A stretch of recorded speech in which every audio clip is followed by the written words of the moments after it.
cancer. In Your Corner gives the raw, gritty, and, it's true, sometimes even humorous backstory of what it's like living every day as a husband and a caretaker. The purpose of this book. I never imagined I would write a book like this. For the last 15 years, I've been writing about theology, philosophy, and Christian living. Yet somehow I absolutely know that these two books are the most important I've ever written. And I chose a different approach for this book about cancer, different from other books I've seen that address the same topic. Maybe you've noticed that most books and dozens of websites about how to help a friend with cancer say basically the same thing. I have chosen, however, to clothe that information with flesh and blood by telling a series of stories. Also, for analytical readers who pick up on this kind of thing, all even chapters will use all male pronouns, and all odd chapters will use all female pronouns. Part 1 of this book deals with Rebekah's story and mine. It includes a primer explaining what cancer is and how it's treated. Part 2 of this book is about dragons. I call them well-intentioned dragons. This is where I tell of encounters we have had with people who meant well, who tried to help, but who actually did exactly the opposite. They want to give the one you love a big hug, but they aren't aware that they have scales and spikes that rub the wrong way and sometimes even stab that person's heart. None of us wants to be a dragon. Closing the book is part 3, and it goes into how you can truly help your loved one with cancer.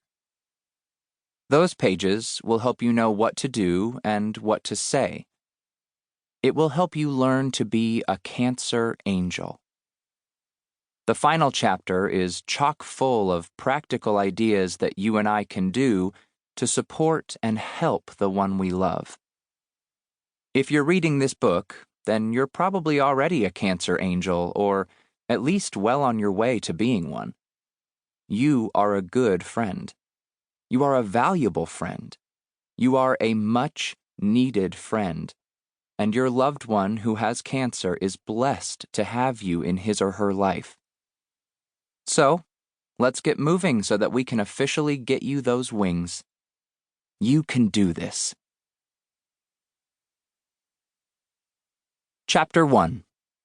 Rebekah's Story. I, Joel, take you, Rebekah, to be my wedded wife, to have and to hold from this day forward, for better or for worse, for richer or for poorer, in sickness and in health, to love and to cherish, till death do us part. I said those words on August 23rd, 2014, as we stood outdoors in beautiful Ashland, Oregon. I was 36 years old and Rebekah, 26. It was one of the best days of our lives. Our future was bright and full of possibility, our love deep and meaningful.